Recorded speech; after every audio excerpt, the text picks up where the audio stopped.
This is Making English Wala.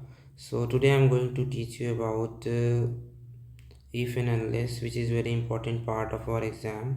ये सारे questions आपके एग्ज़ाम में पूछे जाते हैं क्योंकि बहुत ज़रूरी है। सो इफ़ का मतलब होता है यदि, और अनलेस का मतलब होता है यदि नहीं, या फिर इफ़ नॉट इसको बोल सकते हैं।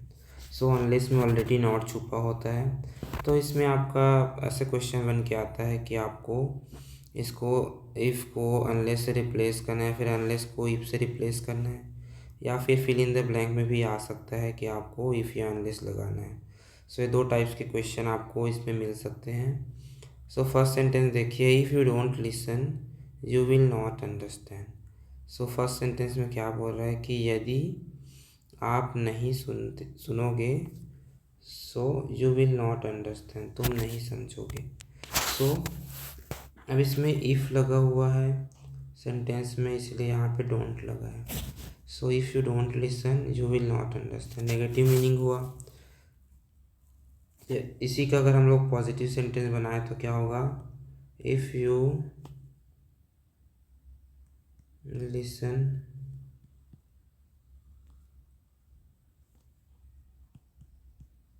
You will understand. तो इसका पॉजिटिव सेंटेंस बन गया, if you listen you will understand, यदि तुम सुनोगे तो तुम समझोगे। तो ये इसका हिंदी मीनिंग हो जाएगा। तो उसी तरीके से इस वाले सेंटेंस को अगर हम अनलेस लगाते हैं, तो जैसे मैंने स्टार्टिंग में बताया था कि अनलेस में क्या होगा, ऑलरेडी नॉट छुपा होता है। तो इस सेंटेंस में जो हमारा नेगेटिविटी है, नेगेटिव सेंटेंस है, वो ऑलरेडी अनलेस में चला जाएगा। तो क्या हो जाएगा, अनलेस यू लिसन, क्योंकि अब अनलेस में यहाँ पे ऑलरेडी नॉट लगा हुआ है तो आपको डोंट लगाने की ज़रूरत नहीं होगी। So unless you listen you will not understand. इधर को आपको कुछ नहीं करना, जो आपका इफ़ या अनलेस वाला जो इधर सामने का जो पोर्शन होगा, जहाँ पे इफ़ या अनलेस लगा रहेगा, उसी वाले पोर्शन को हमें क्या करना है, चेंज करना है। नेक्स्ट सेंटेंस है, if she doesn't help I will not help हर। तो इसमें भी सेम वही कंडीशन है जो पहले वाला था, if she doesn't help, again if लगा इसलिए यहाँ पे आपको नॉट लगाने की ज़रूरत पड़ी, इधर आपका नेगेटिव है।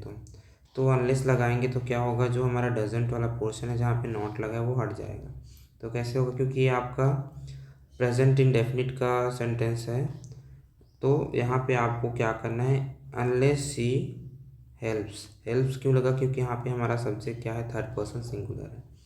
क्योंकि यहाँ पे डजंट था, डज नॉट को हटाया, तो यहाँ पे हेल्प जो हमारा वर्ब है उसमें एस लग जाएगा, क्योंकि सब्जेक्ट हमारा थर्ड पर्सन सिंगुलर है।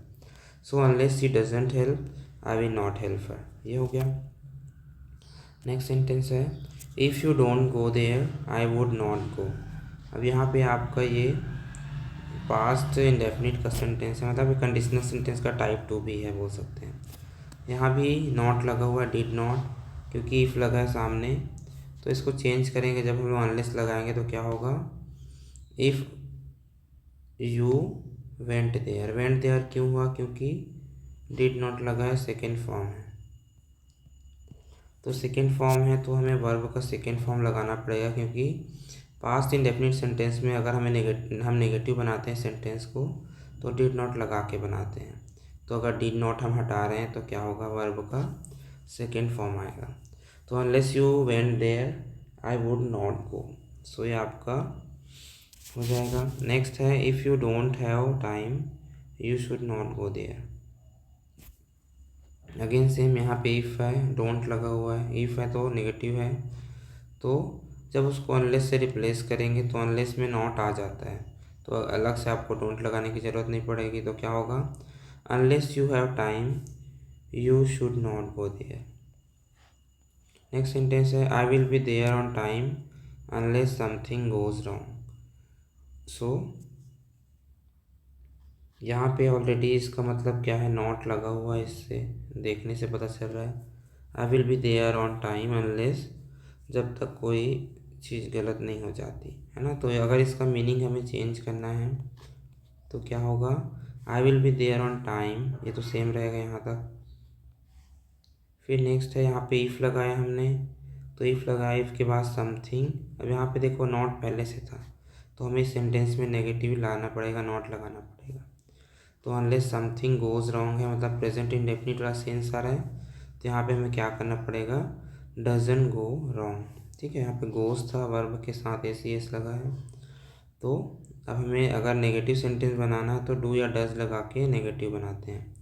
तो यहाँ पे गोज़ था इसलिए डजंट हुआ, डजंट फिर वर्ब का first form wrong. So I will be there on time if something doesn't go wrong. ठीक है, तो इस तरीके से आप क्या कर सकते हैं, इफ़ या अनलेस का सेंटेंस है उसको चेंज कर सकते हैं। सो अगर ऐसे वीडियोस आपको और चाहिए, ऐसे इजी वे में ग्रामर सीखना है, तो आप चैनल को सब्सक्राइब करिए और इसको ज़्यादा से ज़्यादा शेयर करिए ताकि ये सभी लोगों को मिल पाए और आप अच्छे से एग्ज़ाम में मार्क्स ला पाएँ। So thank you so much for watching this video.